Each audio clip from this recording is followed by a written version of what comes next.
The NES is the first great video game console. Modern gaming, Nintendo, and probably you would not be what they are without this console. It's still referenced so often, and people still love it so much, even over 40 years later. Yet that doesn't mean that it's perfect. In fact, I would say that a majority of the games on this console are probably duds, but there are still a handful that are gems that are still absolutely worth playing today. So whether you played these games in the 80s, or if you're interested in experiencing the history of gaming for yourself, these are what I believe to be the best of the best on the NES, and games that still leave a lasting legacy.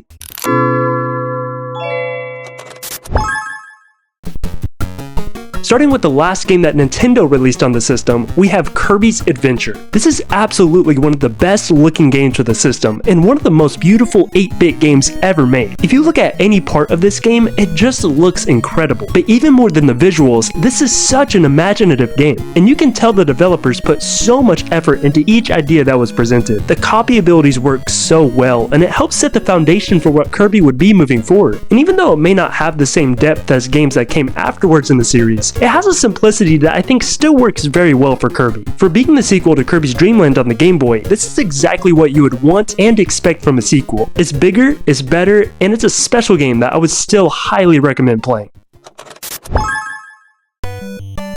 The Mysterious Murasame Castle is a Japan-exclusive game from Nintendo, and it makes me upset that it is, because this should absolutely be one of Nintendo's biggest series. It's an action-adventure game that still plays and works extremely well. I mean, the music is great, the concept is great, you literally fight ninjas and aliens. I fully believe that if they put the same amount of effort and energy into making this a series as they did something like Zelda, this would be one of the best and most memorable that they have.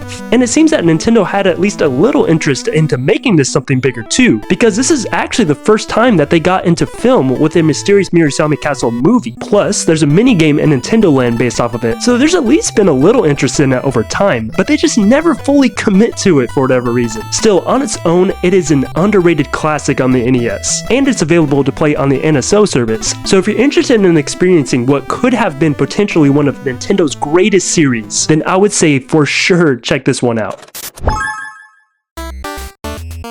The first and only Zapper game that will appear on this list. Nowadays, people may forget, but Duck Hunt is actually one of the best-selling games of all time. But to be fair, it was a pack-in title and also released alongside another game that, who knows, may or may not appear on this list a little later. But regardless, this is still a really fun and novel experience. It may be a little harder to access than other games on this list, considering you need the Zapper and a CRT, but if you do have them, then it's easy to tell why this game is still loved by so many people. Out of all the many high score based games that are on this system, I would say that this is possibly the best out of any of them. The tactile and tangible feeling of it is still something that you don't experience much in modern gaming. It was novel then, and it's still, if not even more novel now.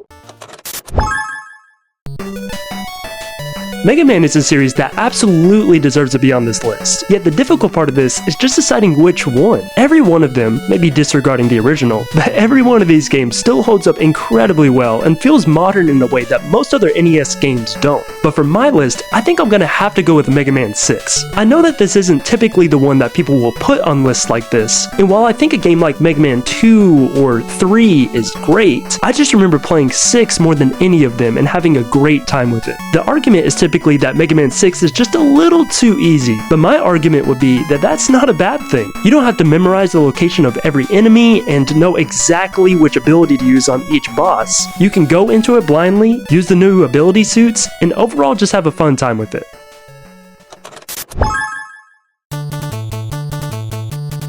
I love Tetris. I believe that Tetris is the greatest puzzle game ever made, and overall one of the best games ever made, period. It's infinitely replayable, it's so fun to learn, and what's so amazing about this one specifically is that it's still played in tournaments and people are still breaking records in it over 40 years after it released. Personally, I don't think that it's the best Tetris game out there, and it's not the first or anything, but for the fact that it's still a great version of Tetris, and that it's had the legacy that it has, I would say it's still worth putting on this list. If you're going to play a classic Tetris with a randomization and all, this is probably the best one out there.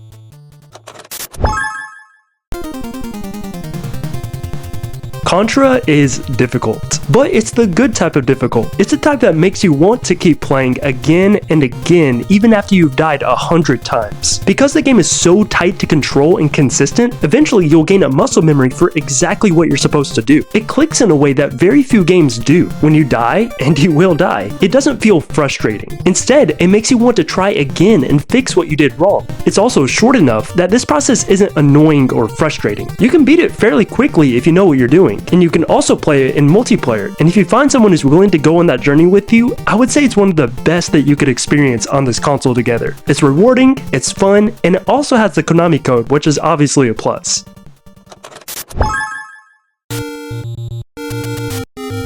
Out of all the games on this list, this one may not have aged as gracefully, it may not be as accessible, and it's extremely confusing at times, but none of that takes away from what makes The Legend of Zelda special. This game has left such a significant legacy, not just for the Zelda series, not just for the NES, but for gaming as a whole. This is a landmark title that was one of the first games that really felt like an adventure that anyone could go on. Even though I wasn't around when the game first came out, not by a long shot, I still think it's so incredible to see how people used to call Nintendo's hotlines to get hints about the secrets in the game. This was a conversation to be had, a world to explore, and it's no wonder why it's still remembered over 40 years later. While the Zelda series would go on to do some truly incredible things, this is still a game that if you can be willing to go at a slower pace and take your time to map it out, it's still just as worth playing now as it was back then.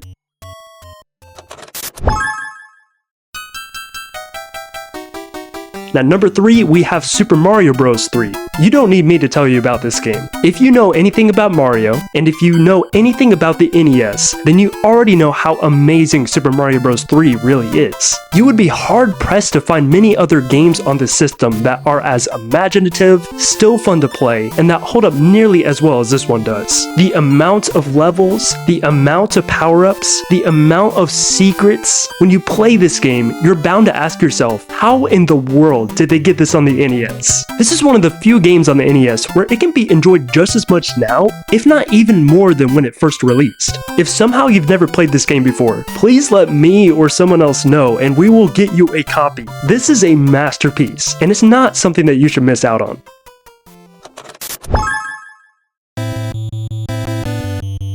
While it may seem like a fighting game at first glance, Punch-Out is more like an action puzzle game. It's hard to describe, but it is a ton of fun. The sprites are big and expressive, the gameplay is quick and snappy, and it's one of the most memorable games on the system. Everyone who's played Punch-Out will remember beating up Glass Joe, finding the weakness of King Hippo, and trying to dodge whatever the heck this is. It's the little details against every fighter, the fact that Mario is the referee, and whatever Doc says in between rounds, that make this game stand out compared to anything else.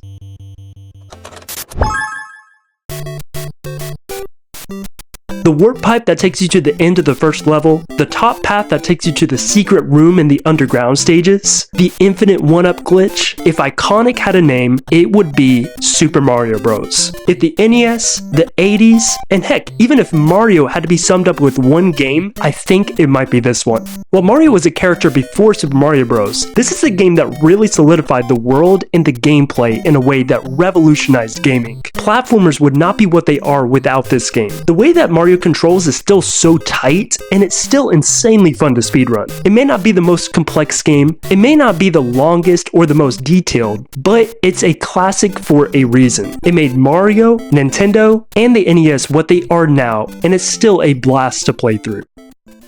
But those are some of my picks, and I'm curious, do you agree with my list? Would you add or change anything? Let me know in the comments. And on the way down, like, subscribe, and also, check this out.